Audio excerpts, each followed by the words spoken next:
ગાંધીનગરમાં સ્વર્ણિમ જયંતી મુખ્યમંત્રી શહેરી વિકાસ યોજના હેઠળ આજે વિવિધ વિકાસ કામો માટે ગ્રાન્ટના ચેક અર્પણ કરાયા હતા.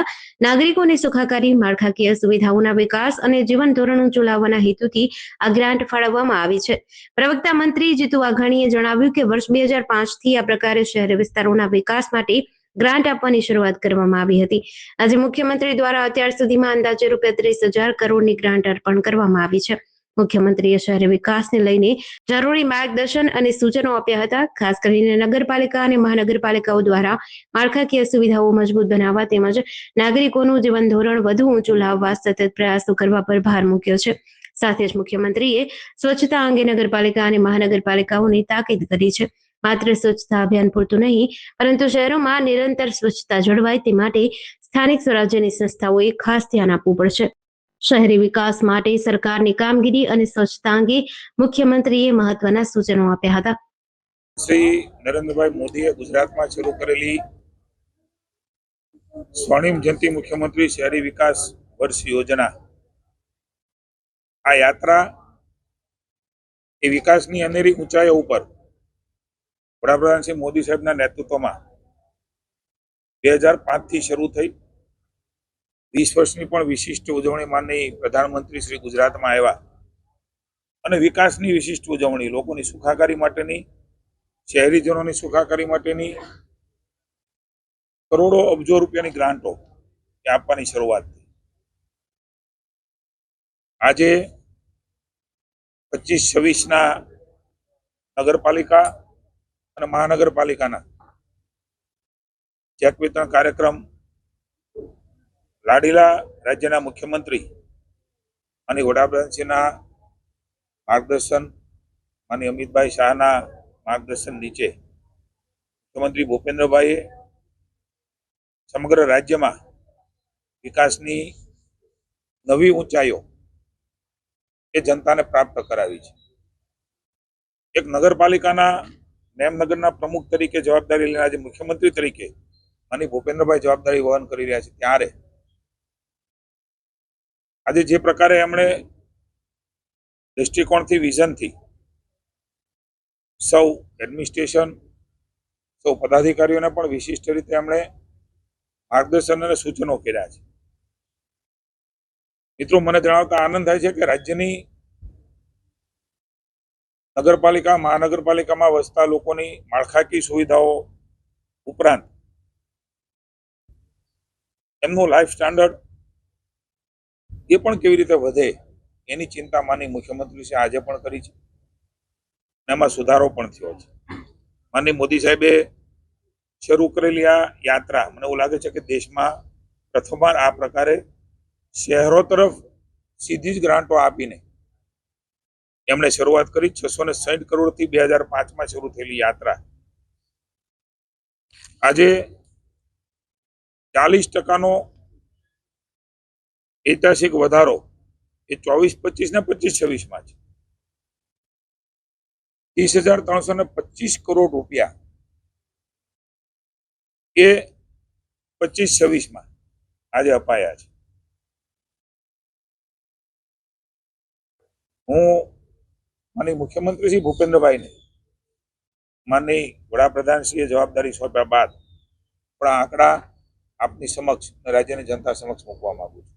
તમામ મુખ્યમંત્રીશ્રીઓ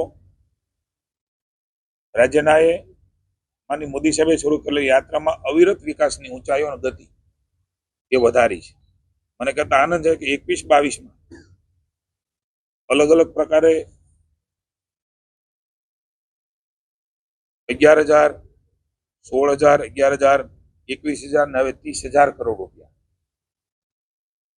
માનનીય મુખ્યમંત્રીશ્રીએ આપ્યા છે. એની લગભગ 5 વર્ષની રકમ શહેરી જનતા માટે થઈને 92,000 કરોડ રૂપિયા થવા જાય છે. ઉત્તરોત્તર જે ગ્રાફ છે એ આપની સમક્ષ સામે છે. એક મોદી સાહેબના વડપણ અને માર્ગદર્શન નીચે રાજ્ય કેવી રીતે લોકોની સુખાકારી આપી શકે એનો આ ગ્રાફ માનનીય મુખ્યમંત્રી ભૂપેન્દ્રભાઈના વિઝનરી લીડરશીપમાં હું આપને બતાવી રહ્યો છું અને રાજ્યની જનતા પણ એની અનુભવ અને અનુભૂતિ કરી રહી છે. મને આનંદ છે કે આજના દિવસે પણ અલગ અલગ નગરપાલિકા મહાનગરપાલિકાઓને અલગ અલગ રકમો એ અપાય છે, આપની સમક્ષ છે જ. નવી મહાનગરપાલિકાઓ બની છે, નવા પદાધિકારીઓ પણ છે, એમને પણ માનનીય મુખ્યમંત્રી છે શુભકામના આપીને ક્વોલિટી કામ થાય, સમગ્ર રાજ્યમાં સીસી રોડ બને. આ રકમ તો માત્ર બજેટ હેડ ઉપરાંત પણ માનનીય મુખ્યમંત્રીએ ભરોસો આપ્યો છે રાજ્યની જનતાને. એ ચાહે ગ્રામીણ જનતા હોય તો એના પણ અલગ અલગ પંચાયતના કામો, એ કેન્દ્ર સરકારની ગ્રાન્ટો, રાજ્ય સરકારની ગ્રાન્ટો, એના દ્વારા બધાનું જીવન કે આજથી 20-25 વર્ષ પહેલા, 30 વર્ષ પહેલા ને આજે એ બધા અનુભવ કરી રહ્યા છે. સીધી ગ્રાન્ટો પણ રાજ્ય સરકાર આપી રહી છે. મહત્વના પ્રોજેક્ટો માટે ક્યાંય પણ માનનીય મુખ્યમંત્રી ભૂપેન્દ્રભાઈ કાયમ કહ્યું છે કે પૈસાના વાકે જનતાની સુખાકારીના કામો અટકશે નહીં. હું એમ કહીશ કે માનનીય વડાપ્રધાનશ્રીએ શરૂ કરેલી આ યાત્રા સેચ્યુરેશન પોઈન્ટ ઉપર ગુજરાતમાં પહોંચી છે, જેનો અનુભવ તમે, હું ને સામાન્ય જનતા કરી. આઉટગ્રોથ એરિયા હોય, નવી સોસાયટીઓ શહેરની બહાર બની હોય, પણ મૂળ જે મહાનગર ને નગર હતું, લગભગ એ પૈસા ક્યાં વાપરવા એ સ્થિતિમાં આજે ગુજરાત પહોંચ્યું છે. જનતાએ ભારતીય જનતા પાર્ટીને આપેલા આશીર્વાદ, એના વિકાસ રૂપી રાજ્યની ભારતીય જનતા પાર્ટીની મુખ્યમંત્રીના અલગ અલગ મુખ્યમંત્રી પદના વડપણ નીચે એ પાછા આપવાના પ્રયાસો કર્યા છે. માનનીય મુખ્યમંત્રી ભૂપેન્દ્રભાઈ પટેલે પણ ખૂબ સંવેદનાથી, સહજતાથી લોકોને પાછું આપવાના પ્રયાસ જ્યારે જનતાએ આપ્યા છે, ત્યારે આજે એ પ્રતિબિંબ આપણે જોઈ રહ્યા છીએ. હું માનનીય રાજ્યની જનતા વતી મુખ્યમંત્રી ભૂપેન્દ્રભાઈ પટેલને અભિનંદન આપું છું. આજના કાર્યક્રમમાં શહેરી વિકાસ મંત્રી, અમારા સિનિયર મંત્રી આદરણીય કનુભાઈ, શહેરી વિકાસ રાજ્યમંત્રી દર્શનાબેન, માનનીય મેયરશ્રી અમારા દંડક જગદીશભાઈ, મેયરો, મહાનગરપાલિકાની ટીમ, નગરપાલિકાની ટીમ, કમિશનરશ્રી, સીઈઓ વગેરેની વિશેષ ઉપસ્થિતિમાં માનનીય મુખ્યમંત્રીશ્રી આ ચેક વિતરણ કર્યા છે. ત્યારે રાજ્યની સરકારને સંપૂર્ણ ભરોસો છે.